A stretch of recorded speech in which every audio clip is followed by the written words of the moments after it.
चलिए सभी सावधान हो जाए। ओम नमः सिद्धेभ्य, ओम नमः सिद्धेभ्य। नमो अरहन्ताणं, नमो सिद्धाणं, नमो आर्याणं, नमो वज्रायाणं, नमो लोहे सव्यसागुणं। मंगलं भगवान् वीरो, मंगलं गौतमोदनि, मंगलं कुन्दकुन्दाख्यो, जैनधर्मोऽस्तु मंगलम्। सर्वमङ्गलमाङ्गल्यं सर्वकल्याणकारिकं, प्रधानं सर्वधर्माणां, जन्मं जयतु शास्त्रम्, जन्मं जयतु शास्त्रम्। कल हम सभी ने जो हमारा बाल बोध पाठमाला भाग 1 में जो चौथा पाठ है, इसका नाम क्या है? देव दर्शन। इसको प्रारंभ किया था और समाप्त भी कर दिया था कल। इस पर थोड़ी सी आज और चर्चा करनी है कि आप लोग का भी रिवीजन हो जाए और कुछ लोग नए भी आए हैं तो वो भी ये चर्चा सुन सके। कि हम मंदिर जी में जाते हैं, भगवान के दर्शन करते हैं। कब से करते हुए आए हैं? अनादि से, बचपन से।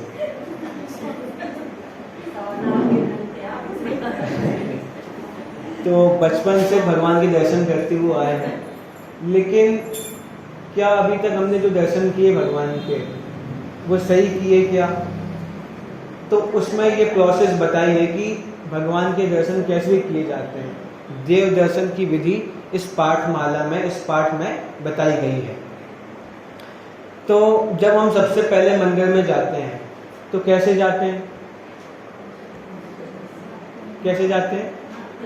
सबसे पहले सुबह उठते हैं। सबसे पहले सुबह उठते हैं, नहाते हैं, धोते हैं और शुद्ध वस्त्र पहनते हैं। क्या कहा? सबसे पहले उठते हैं, नहाते हैं, धोते हैं और शुद्ध वस्त्र पहनते हैं। उसके बाद जब मंदिर जी में प्रवेश करने वाले होते हैं तो क्या करते हैं? हाथ पैर धो के पहले उससे पहले क्या करेंगे? जूते चप्पल निकाल के फिर हाथ पैर धोंगे और फिर मंदिर जी में प्रवेश करेंगे। उसके बाद क्या करेंगे? ओम जय जय जय निश्चय निश्चय निश्चय 3 बार निश्चय बोलते हैं। 3 बार क्यों बोलते हैं? कल बताया था 3 बार क्यों बोलते हैं? बहुवचन के लिए। क्या बहुवचन है? 3 बार बोलने में बहुवचन आता है कि 3 बार मतलब अनेक बार। क्या?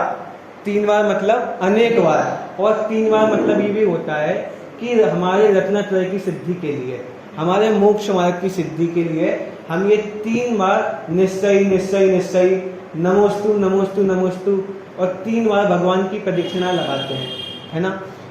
तो 3 बार निश्चय निश्चय निश्चय बोलते हैं और फिर मंदिर जी में प्रवेश करते हैं। निश्चय का क्या मतलब होता है? सर्व सांसारिक कार्यों का निषेध। अब आप बताओ, आप जब मंदिर में जाते हो तो सर्व सांसारिक कार्यों का निषेध करते हो कि नहीं? क्यों? अब दुनिया भर की बातें तो मंदिर में होती हैं। अब जैसे हमारी मम्मी जाएंगी, अब घर से बाहर तो पूरे दिन में कभी निकलती नहीं है, एक बार मंदिर में जाती हैं तो जो उनकी सहेली मिलेंगी तो उनसे बात भी कहाँ पे करेंगी? मंदिर में करेंगी। और क्या बोल के आए हम? निश्चय निश्चय निश्चय। और संसार के काम कहाँ पे कर रहे हैं?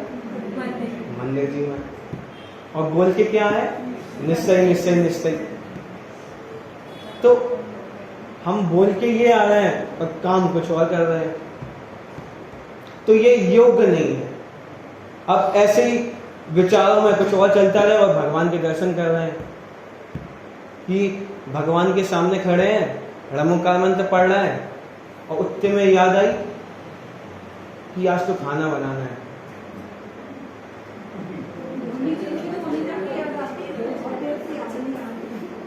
सोच लो, बात समझ में आ रही है? पूरी दुनिया भर की बातें और उतने में ही किसी का फोन आ जाए तो फोन पे बातें ही वहीं पे करने लगते हैं। जैसे कल एक उदाहरण दिया था कि हमारे सामने सीएम है, हम सीएम से मिलने गए हैं और किसी का फोन आएगा तो क्या हम उठाएंगे?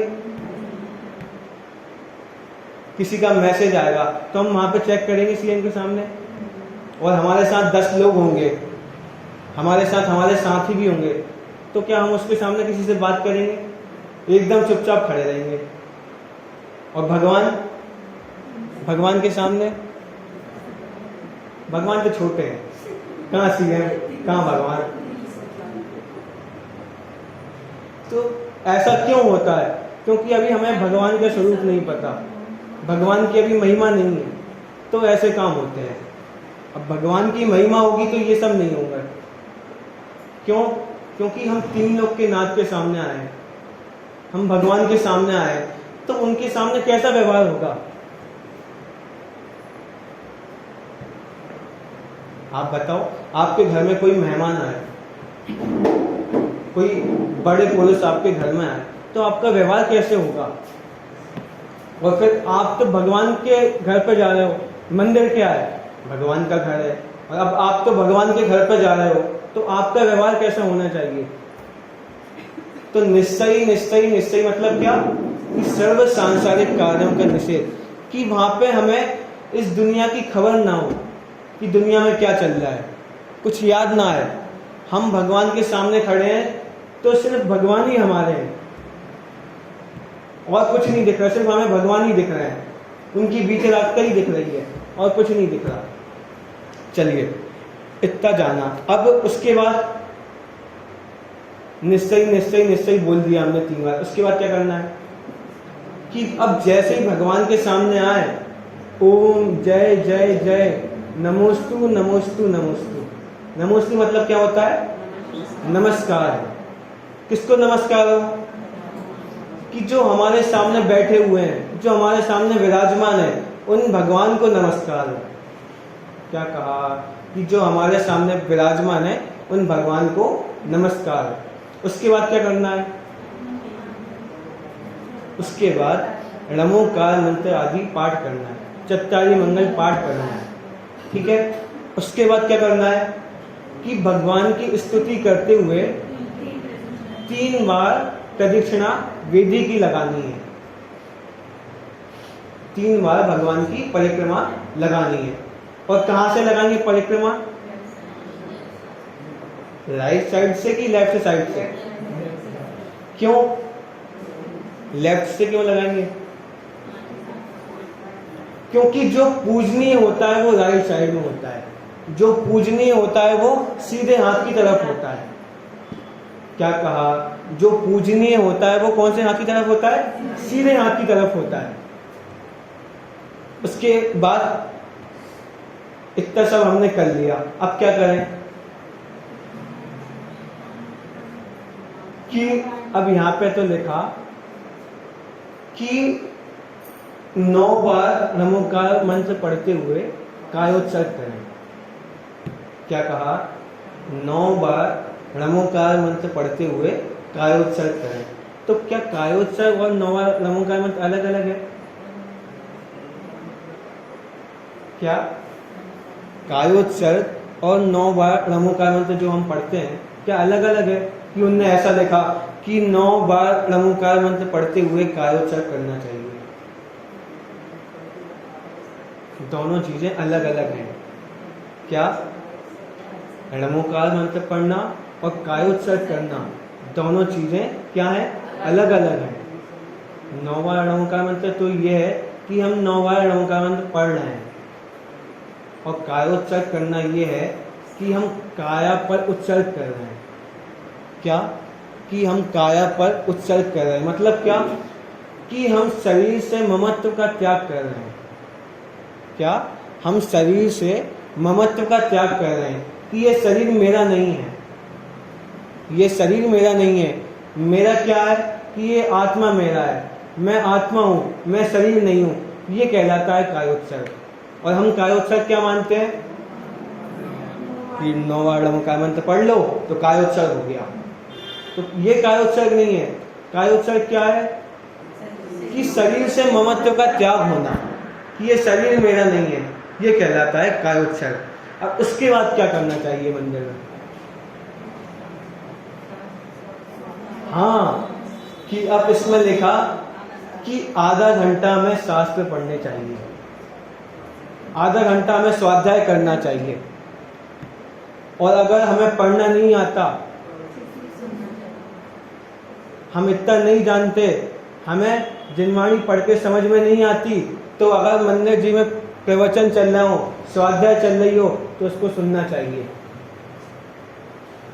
और अब हम क्या करते हैं कि भगवान के पास जाते हैं, भगवान को देखते हैं और आ जाते हैं। आधा मिनट भी नहीं होता और हम आ जाते हैं। और इनने तो कह दिया आधा घंटा पढ़ना चाहिए। आधा घंटा तो पढ़ने की कह रहे हैं, उसके पहले भी 10-15 मिनट हो गए। उसके पहले भी 10-15 मिनट हो गए कि हम आए, हाथ पैर धोए, निश्चय निश्चय बोला, फिर ओम जय जय नमस्तु नमस्तु, फिर वो पाठ किए 3-4, तो कितने मिनट हो गए? इतने में तो हम घर पे आ जाएंगे। तो मंदिर जी में अगर स्वाध्याय चल रहा हो तो स्वाध्याय सुनना चाहिए, और अगर नहीं चल रहा हो तो अपना वहां पे स्वाध्याय करना चाहिए। इसके बाद वहां पे लिखा है, आप बताइए, जो शास्त्र में पढ़ा हो, जो स्वाध्याय में सुना हो, उसका विचार करना चाहिए। कि ऐसे नहीं कि जैसे अभी प्रवचन की छुट्टी हुई तो जेल से मुक्ति हो गई। ऐसा नहीं कि 5-10 मिनट बैठे और विचार करें कि आज हमने क्या सुना। जो भी सुना उस पर विचार करें। और उसके बाद बताया कि इन सब से लाभ क्या होता है, कि देव दर्शन करने से लाभ क्या होता है, मंदिर में आने से लाभ क्या होता है। तो बोला इससे आत्मा में शांति की प्राप्ति होती है। क्या? कि इससे आत्मा में शांति की प्राप्ति होती है।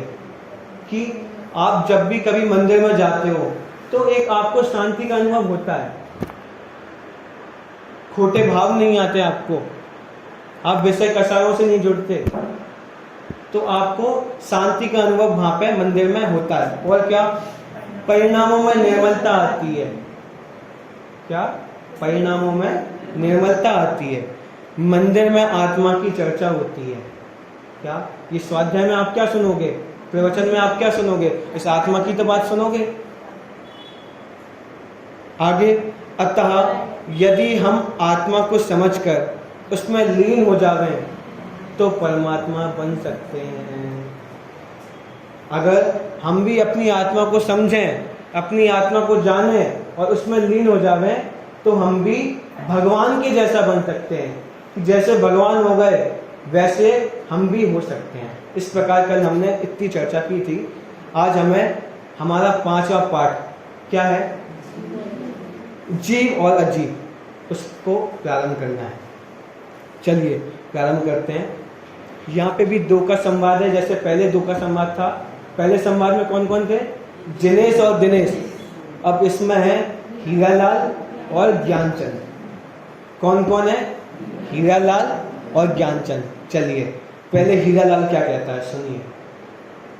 हीरालाल कह रहा है मेरा कितना अच्छा नाम है। क्या? हीरालाल क्या कह रहा है कि मेरा कितना अच्छा नाम है।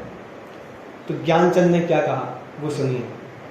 आहा बहुत अच्छा नाम है। क्या कहा? आहा बहुत अच्छा नाम है। अरे भाई, हीरा कीमती अवश्य होता है परंतु है तो अजीब ही। क्या? हीरा कीमती तो होता है लेकिन है क्या? अजीब है, जड़ है। आप ज्ञानचंद रहना पसंद करते हो कि जड़ रहना पसंद करते हो? क्या कहा?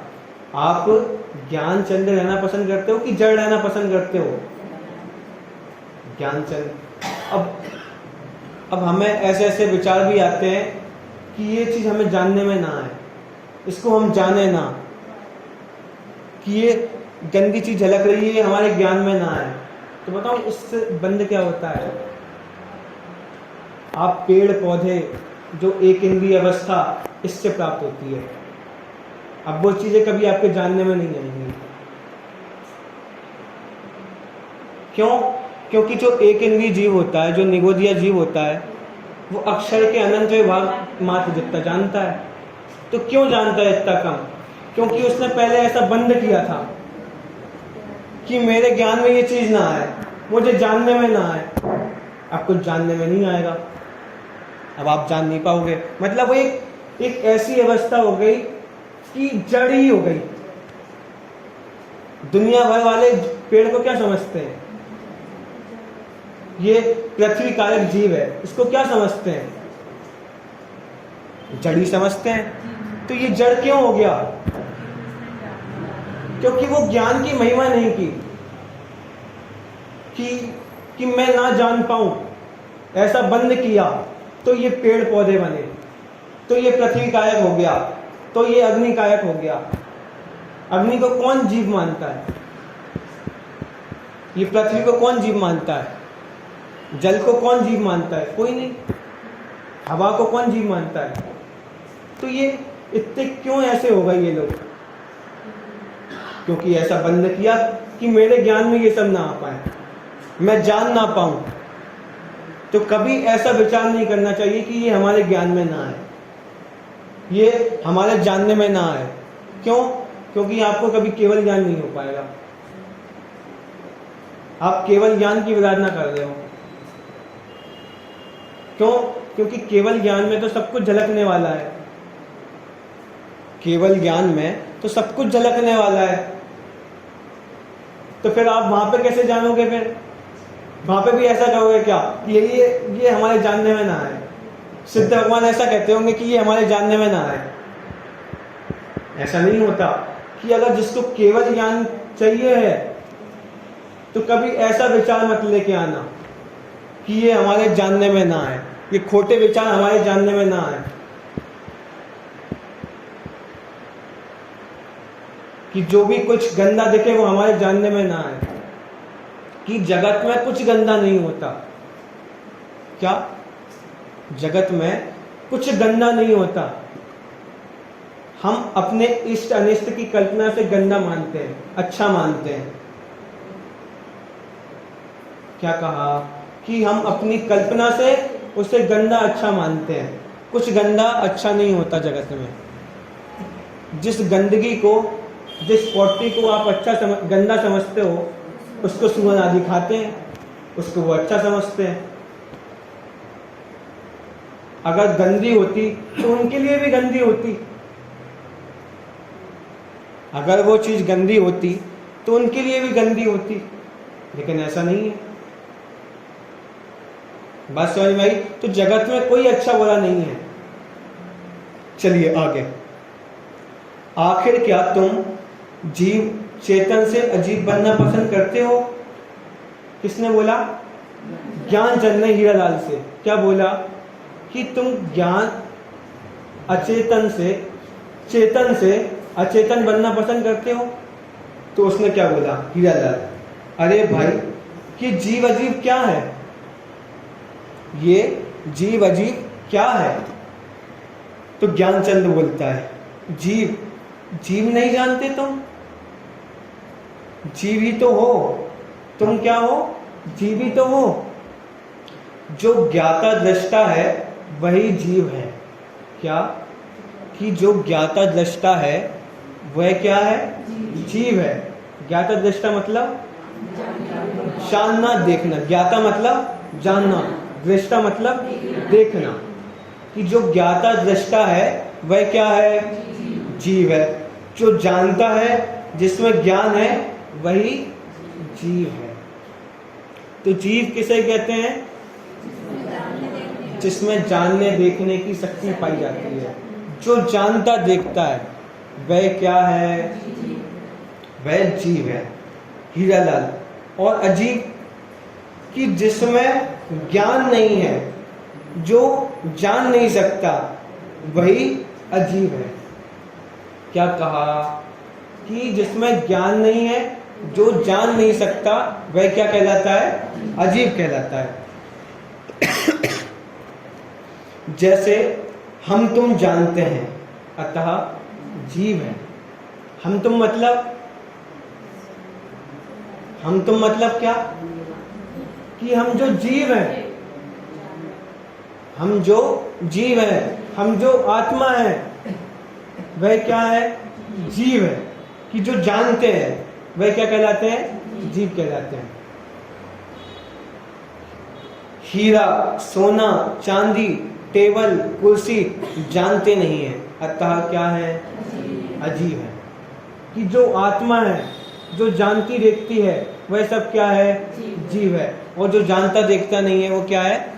अजीब है। अब ऐसे जीव की, ऐसी आत्मा की चर्चा दुर्लभ है। अब आप बाहर कहीं आत्मा की बात करो तो लोग बात कहेंगे क्या बात कर रहे हो आप? आत्मा की बात? ऐसी आत्मा की बात नहीं करते।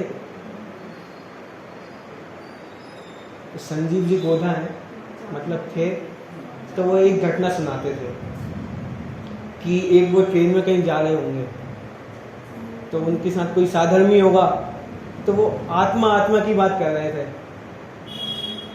और रात का टाइम था। तो अब उनके साथ कोई एक और बैठा होगा, अड़ोसी पड़ोसी, जो कहीं और जा रहा हो। तो उसने पूछा कि आपको डर नहीं लगता कि आप आत्मा की बात करते हो? क्या कहा? कि आपको डर नहीं लगता आप आत्मा की बात करते हो? तो मतलब इससे कहना क्या है? कि वो आत्मा को जानते ही नहीं। आत्मा को क्या समझते हैं? भूत प्रेत। आत्मा को अगर नहीं जाने तो हम भी डरेंगे। और अगर अपने बच्चों को ये नहीं सिखाएंगे तो वो बच्चे भी भूत आदि से डरेंगे, कभी आत्मा जान ही नहीं पाएंगे। आत्मा है क्या? आत्मा कहते किसे हैं? जीव है क्या? जीव कहते किसे हैं? चलिए आगे। हीरालाल, जीव अजीब की और क्या पहचान है? मतलब अभी हीरालाल को समझ में नहीं आई बात, लेकिन हम सबको तो समझ में आ गई। इतने समझदार तो हम लोग हैं कि जीव किसे कहते हैं और अजीब किसे कहते हैं, इतना हमें समझ में तो आ गया। लेकिन अभी हीरालाल को समझ में नहीं आया। चलिए और आगे। ज्ञानचंद, जीव सुख व दुख का अनुभव करता है। क्या कहा? जीव क्या करता है? सुख और दुख का अनुभव करता है। अजीब में सुख दुख नहीं होता। क्या कहा? अजीब में सुख दुख नहीं होता। तो इससे कहना क्या है? कि सुख दुख शरीर में नहीं होता, वो किस में होता है? जीव में होता है। कि भले ही बीमारी यहाँ पे होती हो, लेकिन दुखी शरीर नहीं होता। दुखी कौन होता है? जीव होता है। अब वो दुखी क्यों होता है जीव? क्योंकि शरीर से राग है, शरीर से ममत्व है, कि शरीर को अपना मान के रखा है, तो इसलिए दुखी होता है। और सुखी कब होगा? कि उस बीमारी के काल में भी शरीर को अपना नहीं जानेगा। जो बीमारी उस शरीर को हुई उसको अपना नहीं जानेगा, तो हमेशा सुखी रहेगा। अच्छा, आप एक बात बताओ, आप सुखी कब रहते हो? कि जब बीमारी नहीं होती। आप सुखी कब रहते हो? कि जब हमें बीमारी नहीं रहती तो हम सुखी रहते हैं, और जब बीमारी होती है तो दुखी हो जाते हैं। ऐसा ही है ना? पहले भी दुखी रहते हैं और बाद में भी दुखी रहते हैं। मैं तो एक बात बता रहा हूं, जैसे अभी हमें बीमारी नहीं है तो हम स्वस्थ हैं, सुखी हैं। अब जैसे ही बीमारी आई तो हम दुखी हो जाएंगे। तो हम क्या समझते हैं? कि बीमारी हम में आई।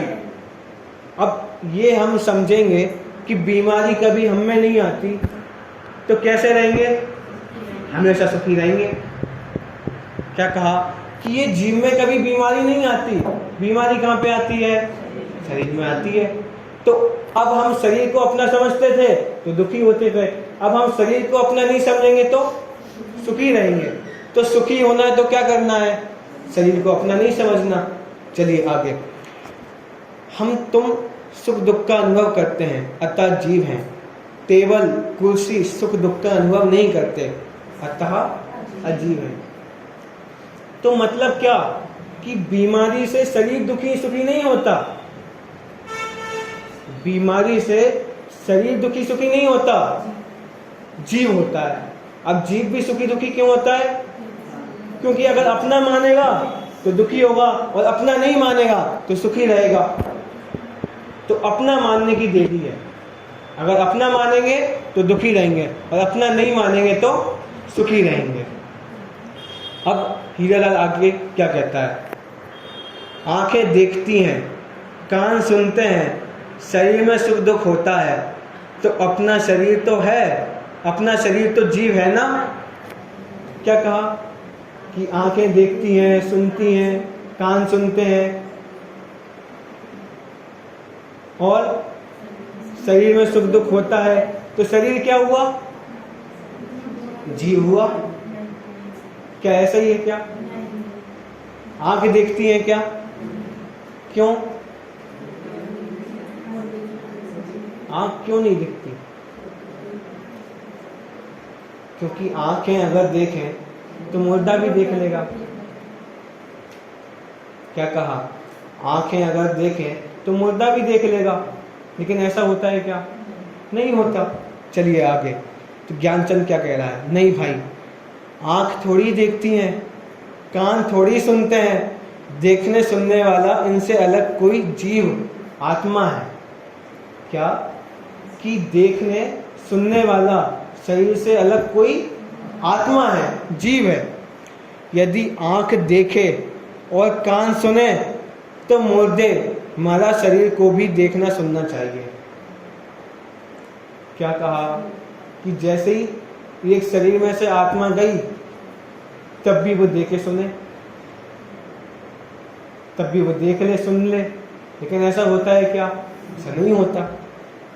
आगे, इसलिए तो कहा है कि शरीर अजीब है और आँख कान आदि शरीर के ही हिस्से हैं, अतः वे भी अजीब हैं। कैसे हैं ये सब? अजीब हैं कि हम आँखों से नहीं देखते, आँखों से नहीं जानते, कान से नहीं सुनते, कान से नहीं जानते, हम काय से देखते जानते हैं? ज्ञान से देखते जानते हैं। आप विचार करो, आपने भी देखा हो कि कभी हम एक चीज़ को देख रहे हैं लेकिन हमारा उपयोग वहाँ पे ना हो तो भी देख जान नहीं पाते। जैसे आप लोग अभी यहाँ पे प्रवचन में बैठे हो, आप लोग सुनने की कोशिश कर रहे हो या सुन रहे हो, लेकिन अगर उपयोग कहीं और हो तो सुन पा रहे हो क्या? तो नहीं सुन पाते। कि अब हमारा जहाँ पे उपयोग होगा, उपयोग मतलब क्या? कि वो जीव का काम, उपयोग किसे कहते हैं? ज्ञान दर्शन के व्यापार को उपयोग कहते हैं। तो आत्मा का काम क्या है? जानना देखना। अब हम कहीं और जान देख रहे होंगे तो कैसे जानेंगे देखेंगे? तो हम आंखों से नहीं देखते, कानों से नहीं सुनते, तो काय से देखते जानते हैं? आत्मा से, जीव से। कि ये जानना देखना जीव का काम है, शरीर का काम नहीं है। हीरालाल, अच्छा भाई ज्ञानचंद, अब मैं समझ गया कि मैं जीव हूं और शरीर क्या है? अजीब है। अब आप लोग समझे कि नहीं समझे? अब वो नहीं पता। अब आप लोग समझे कि नहीं समझे वो नहीं पता। अब आप बताओ, ये क्या है? ये क्या है? अजीब है पक्का। और ये क्या है? अजीब है पक्का। अच्छा ठीक है, इतना जान लिया। और अभी हम कहाँ पे आए? स्वाध्याय में आए हैं, तो हम पुण्य कर रहे हैं कि पाप कर रहे हैं? क्या कर रहे हैं? क्या कर रहे हैं? स्वाध्याय कर रहे हैं। हाँ,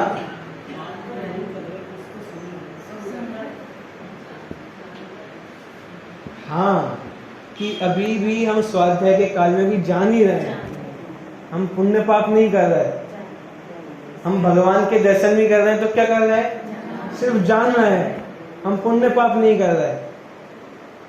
पुण्य पाप क्या है? कर्म की अवस्था है, वो मेरी अवस्था नहीं है। जीव का काम क्या है? जानना देखना। क्यों? क्योंकि पुण्य पाप हमेशा नहीं रहते और जीव हमेशा रहता है। जानना देखना हमेशा रहता है, पुण्य पाप हमेशा नहीं रहते। क्या कहा? कि पुण्य पाप हमेशा नहीं रहते, लेकिन जीव हमेशा रहता है, और जीव का जानना देखना भी हमेशा रहता है। तो मैं हमेशा क्या करता हूं? हमेशा मैं क्या करता रहता हूं? सिर्फ जानता देखता रहता हूं, उसके सिवा कुछ भी नहीं करता। क्या कहा? कि जानने और देखने के अलावा मेरा कुछ काम नहीं है, और अगर हम कुछ काम मान के बैठे हैं तो उससे दुखी होते हैं। क्या कहा? कि अगर हम जानने देखने के अलावा कुछ काम मान के बैठे हैं तो हम दुखी होते हैं। इसलिए हम दुखी हैं कि मैं तो धंधा करता हूं, मैं तो व्यापार करता हूं, तो इसलिए आप दुखी हो। क्यों? क्योंकि आपने अपने को धंधा करने वाला जाना, और आपका काम क्या था? आपका काम क्या था? जानना देखना। और आप क्या मान रहे हो? धंधा करने वाला मान रहे हो। अब कभी धंधे में लॉस होगा तो दुखी होगे, धंधे में कभी ज्यादा प्रॉफिट नहीं होगा तो, मतलब एक महीने में तो 10 लाख रुपए कमा लिए और अगले महीने 1 लाख रुपए भी नहीं कमा पाए, तो क्या होगा? दुखी होंगे। क्यों? क्योंकि हमने अपने आप को वो बिजनेस करने वाला माना, वो धंधा करने वाला माना। लेकिन मैं क्या हूं? मैं जीव हूं, और मैं क्या करता हूं? जानना देखना मेरा काम है। तो ये झाड़ू कौन लगाता है? पोछा कौन लगाता है? घर में खाना कौन बनाता है? हम नहीं बनाते क्या खाना? ये कौन बनाता है? ये धंधा कौन करता है फिर? अब कोई ना कोई तो होगा करने वाला। तो ये ऐसा है कि ये जीव और शरीर के निमित्त नैमित्तिक से ये क्रिया होती है। क्या कहा? जीव और शरीर के निमित्त से ये काम होते हैं। सिर्फ जीव का ही इसमें हाथ नहीं है, सिर्फ शरीर का ही इसमें हाथ नहीं है, दोनों का इसमें हाथ है। कि जीव का तो है ज्ञान उपयोग। क्या कहा? जीव का क्या है? ज्ञान दर्शन। और शरीर का क्या है? ये जो हलन चलन होंगे आपके, ये शरीर का काम है। लेकिन वो हलन चलन और उपयोग दोनों को हम मिक्स कर लेते हैं और क्या मानते हैं कि ये मेरा काम है, ये मैंने किया। तो इसलिए हम अनादिकाल से दुखी हैं। क्या कहा? कि हम दोनों के काम को एक का काम मान के बैठे हैं, इसलिए हम दुखी होते हैं। कि होते ये दो द्रव्य के निमित्त से हैं, लेकिन हम क्या मान के बैठे हैं? एक का, और एक का भी शरीर का नहीं। क्या कहा? एक का भी शरीर का नहीं, मेरा। मेरा भी किसको? मेरा भी इस शरीर का माना, तो ये सिर्फ मेरा। और वो कैसे रहे? दो द्रव्यों के निमित्त से हो रहे। दो द्रव्यों के निमित्त से ये काम होते हैं, और क्या मान के बैठे हैं? कि मैंने किया। और आप क्या करने वाले थे? जानने देखने वाले आप थे, लेकिन क्या मान के बैठे हैं? कि खाना मैं बना रही हूं, कि खाना मैं बना रही हूं, झाड़ू पोछा मैं कर रही हूं, घर में इतना काम करना पड़ता है, मैं तो फंस गई, गलत शादी कर ली।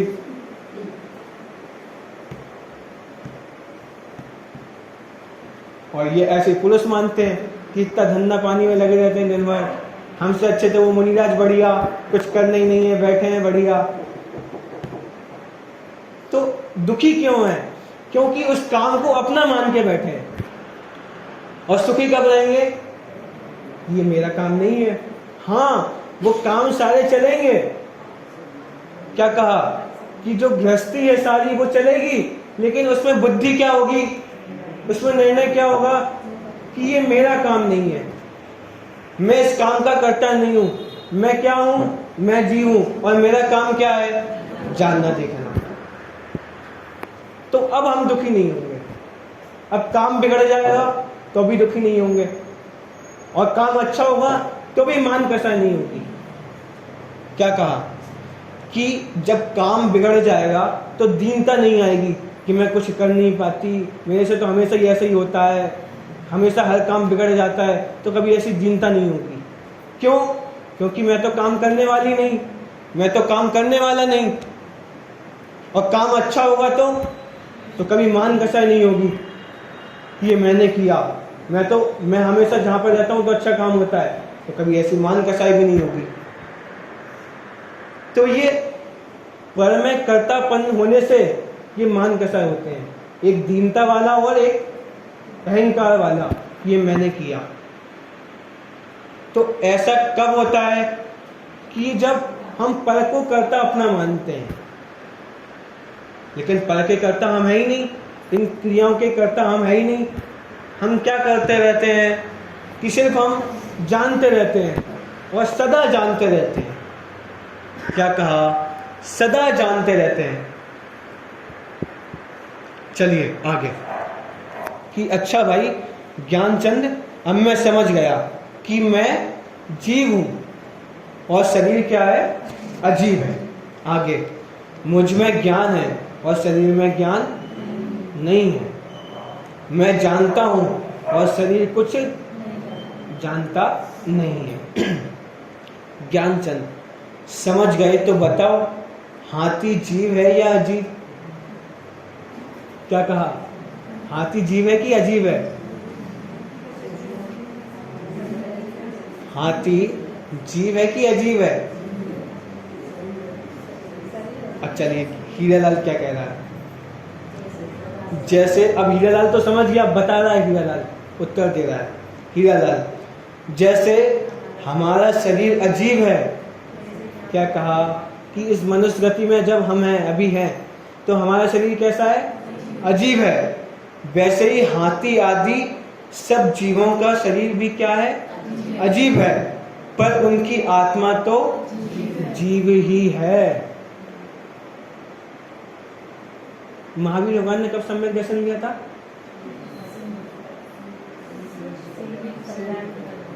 सिंह की पर्याय में। तो किसने सम्यक दर्शन लिया?